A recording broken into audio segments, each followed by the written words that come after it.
जय हिंद दोस्तों। बहुत बहुत स्वागत है आपका फिर से एक नए एजुकेशनल वीडियो में। आज हम लोग टैली RP9 का 11th क्लास स्टार्ट कर रहे हैं, जिसमें वाउचर क्लास के बारे में जानने वाले हैं। दोस्तों, आप मेरे चैनल पे अगर नए हैं तो चैनल को ज़रूर सब्सक्राइब कर लें, क्योंकि इस तरह का एजुकेशनल वीडियो आपको हमेशा मिलता रहे।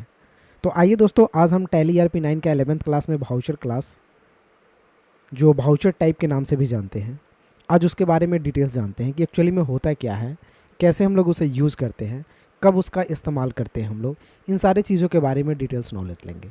तो दोस्तों, अगर हम वाउचर क्लास यानी वाउचर टाइप्स के बारे में बता दें तो ये एक टैली का टॉपिक है, जिसमें हम लोग चेक से रिलेटेड एंट्री के लिए इसका इस्तेमाल करते हैं। फॉर एग्जांपल्स, हम कैश रिसिप्ट करते हैं या कैश पेमेंट करते हैं, जिसके दो तरीके होते हैं।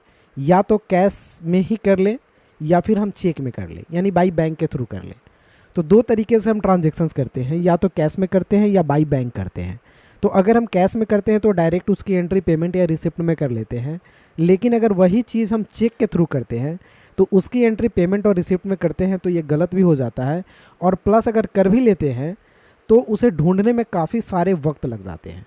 तो हम यहाँ पे एक नया वाउचर टाइप बनाएंगे, जिसमें हम चेक से रिलेटेड एंट्री करेंगे। फॉर एग्जांपल्स, हम आपको दो क्वेश्चंस दिखा रहे हैं। दोस्तों, ये जो स्क्रीन पे आपको क्वेश्चन दिख रहा है, ये दोनों सैलरी पेड ही किया जा रहा है, लेकिन एक पेमेंट कैश के थ्रू किया जा रहा है, जबकि एक पेमेंट आपका चेक के थ्रू किया जा रहा है। तो इस दोनों में अंतर ये है कि ये दोनों एंट्री दो वाउचर में हम लोग बनाएंगे, ताकि इसे खोजने में मुझे दिक्कत ना हो, क्योंकि इसमें एक कैश की एंट्री है और एक बाई चेक की एंट्री है। हमने पेमेंट किया तो एक को मैंने कैश दिया जो काउंटर कैश है, और दूसरे को मैंने चेक काट करके दिया। तो ये दोनों दो टाइप्स की एंट्री है, लेकिन दोनों में काम सेम हो रहा है, सैलरी ही पेड किया जा रहा है। तो इस दोनों क्वेश्चन में अगर टैली में बनाना पड़े इस दोनों क्वेश्चंस को, तो हम लोग कैसे बनाएंगे। तो आइए देखते हैं। इसके लिए मुझे वाउचर टाइप की ज़रूरत पड़ेगी, मुझे वाउचर टाइप पढ़ने होंगे। तो वाउचर में हम क्या कर लेते हैं कि पहले हम एक वाउचर बनाते हैं बैंक पेमेंट के नाम से। वाउचर बनाने के लिए आपको गेटवे ऑफ टैली में रहते हुए अकाउंट्स इन्फो में जाना है। देन नीचे में एक वाउचर टाइप का ऑप्शन दिखेगा, वहाँ पे क्लिक करना है। फिर आपको क्रिएट का ऑप्शन दिखेगा, यहाँ पे क्लिक करना है, और यहाँ पे आपको एक बैंक पेमेंट का एक वाउचर बनाना है। दोस्तों, ये बैंक पेमेंट अंडर चला जाएगा पेमेंट में, तो हम इसे पेमेंट में डाल लेंगे। पेमेंट में डालने के बाद इंटर करेंगे, और इंटर करने के बाद इसे हम एक्सेप्ट कर लेते हैं, और कोई चेंजिंग मुझे नहीं करनी होती है। दोस्तों, ये बैंक पेमेंट की मुझे एक वाउचर बन गई। एक वाउचर मुझे बैंक रिसिप्ट की भी बनानी होती है, तो हम इसे भी बना लेते हैं। दोस्तों, ये बैंक रिसिप्ट की वाउचर अंडर रिसिप्ट में जाएगा, तो हम इसे लिस्ट ऑफ ग्रुप रिसिप्ट्स को सेलेक्ट कर लेते हैं। देन इंटर करके हम इसे एक्सेप्ट कर लेते हैं। तो ये दो वाउचर मैंने यहाँ पे ऑलरेडी बना लिया। अब हमें एस्केप से जाना है बैक। बैक जाने के बाद क्वेश्चंस को बनाने के लिए हमें जाना है यहाँ से अकाउंटिंग वाउचर में। कभी भी ट्रांजेक्शन्स करने के लिए हमें वाउचर में जाना होता है, तो हम अकाउंटिंग वाउचर में जाएंगे, इंटर करेंगे। इंटर करने के बाद अगर हम F5 प्रेस करते हैं कीबोर्ड का, तो जो पहले डायरेक्टली पेमेंट खुलता था वो पेमेंट अब नहीं खुल रहा है। यहाँ पे दो ऑप्शन दे रहे हैं, बैंक पेमेंट और पेमेंट का। तो अगर मुझे चेक के थ्रू पेमेंट करना है तो हम बैंक पेमेंट सेलेक्ट करेंगे। तो पहले हम पेमेंट की एंट्री कर लेते हैं, जिसमें सैलरी पेड है 50,000 रुपया। तो हम पहले पेमेंट को सेलेक्ट करते हैं और इसमें एक ट्रांजेक्शन्स करके देखते हैं। पेमेंट को सेलेक्ट किए, ऊपर में हम सैलरी डालें, तो सैलरी डालने के लिए अल्ट और सी बटन से मुझे लेज़र बनाना पड़ेगा, और यहाँ पे हम सैलरी का एक लेज़र बनाएंगे। ये लेज़र जाएगा इनडायरेक्ट एक्सपेंसेस में, क्योंकि सैलरी अगर हम पेड करते हैं तो ये मेरे लिए खर्चा होता है, तो हम इसे इनडायरेक्ट एक्सपेंसेस में डालते हुए एक्सेप्ट करेंगे। अमाउंट डालेंगे 50,000 रुपया। अब क्रेडिट में ये पैसा कैश हो रहा है, तो कैश की ट्रांजेक्शन्स में हम यहाँ पे कैश डालेंगे। कैश का लेज़र बाय डिफ़ॉल्ट बना होता है, इसलिए मैंने नहीं बनाया। और नायरेशन लिखेंगे BEING सैलरी पेड, इसे एक्सेप्ट कर लेते हैं। तो दोस्तों, ये पहला ट्रांजेक्शन तो सैलरी पेड का बन जाता है, लेकिन दूसरा ट्रांजेक्शन बाई चेक के थ्रू है, तो इसको हम लोग पेमेंट में नहीं बनाएंगे, इसको हम लोग बैंक पेमेंट में बनाएंगे। इसके लिए मुझे क्या करना होगा, फिर से F5 प्रेस करना होगा, बैंक पेमेंट को सेलेक्ट करना होगा, फिर इंटर करना होगा। अब यहाँ पे बैंक पेमेंट खुला, ठीक है। हम DR में सैलरी ही डालेंगे, 50,000 रुपया अमाउंट भी डालेंगे, इंटर करेंगे।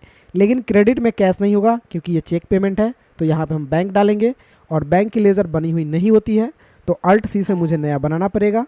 तो हम यहाँ पे एक लेज़र बनाते हैं बैंक का। ये under list of group bank account में जाएगा, कोई भी कंपनी का बैंक हो बैंक अकाउंट में ही जाएगा, और इंटर करके इसे हम एक्सेप्ट कर लेते हैं। एक्सेप्ट करने के बाद अगर चेक का डिटेल्स डालना चाहते हैं तो यहाँ पे आप लिख सकते हैं, अदरवाइज यहाँ पे भी हम लिख सकते हैं being salary paid by cheque, और इसे हम एक्सेप्ट कर लेते हैं। तो दोस्तों ये दोनों क्वेश्चंस बन जाती है। अगर इसी तरह रिसिप्ट की भी कोई एंट्री होती है तो रिसिप्ट में भी सेम प्रोसेस होता है। F6 से अगर प्रेस करते हैं तो यहाँ पे भी दो बॉक्स खुलेंगे, जैसे रिसिप्ट का अलग एंट्री होगा, बैंक रिसिप्ट का अलग होगा। जैसे अगर हम रिसिप्ट पे जाते हैं और एक इंटरेस्ट रिसिप्ट करते हैं 2000 रुपये का, तो यहाँ पे क्रेडिट में इंटरेस्ट रिसिप्ट का लेज़र बनेगा। अल्ट C करते हैं और बनाते हैं यहाँ पे इंटरेस्ट रिसिप्ट। दोस्तों ये इंटरेस्ट रिसिप्ट का लेज़र इनडायरेक्ट इनकम में जाएगा, बिकॉज ये मेरे लिए प्रॉफिट है, इनकम है, पैसा आ रहा है, तो इसे इनडायरेक्ट इनकम में डालेंगे। अमाउंट 2000 ही डालते हैं और इंटर करने के बाद ये कैश है तो कैश को कैश में सेलेक्ट करते हैं और इंटर करके नरेशन लिखते हैं being interest receipt, INT receipt. तो दोस्तों ये क्वेश्चन आपका कैश में ट्रांजेक्शन्स हो जाता है, लेकिन यही अगर चेक में हो तो फिर से मुझे F6 करना होता है, बैंक रिसिप्ट को सेलेक्ट करना होगा।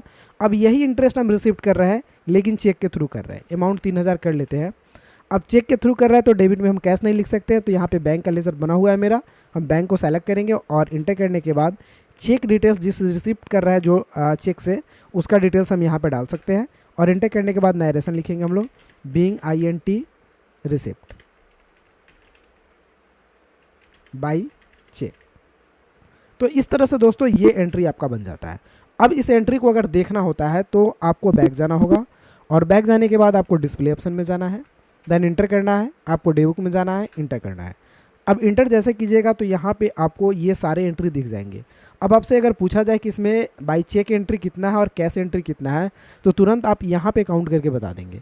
पेमेंट है तो कैश एंट्री है, रिसिप्ट है तो कैश एंट्री है, बैंक पेमेंट है तो चेक एंट्री है और बैंक पेमेंट है तो चेक एंट्री है। तो यहाँ पे एक बैंक पेमेंट 50,000 का चेक एंट्री है और यहाँ पे एक बैंक पेमेंट 3000 का चेक एंट्री है। मैंने 53,000 का ये बैंक पेमेंट का एंट्री है और रिसिप्ट में एक आपका 50,000 का है जिसको पेमेंट किए हुए हैं कैश में, और रिसिप्ट का 2000, 52,000 का आपका कैश में है। तो आप इस चीज़ को जल्दी मिला पाएंगे अपने जो काउंटर पे है कि मैंने चेक कितना दे दिया, कैश कितना दे दिया। ये चीज़ आपको देखने के लिए ये काफ़ी इंपॉर्टेंट होता है वाउचर टाइप। तो दोस्तों आज के हम लोग क्लास में वाउचर टाइप के बारे में डिटेल्स जाने, फिर हम लोग जानेंगे अगले क्लास में कुछ नया टॉपिक। तब तक के लिए जय हिंद।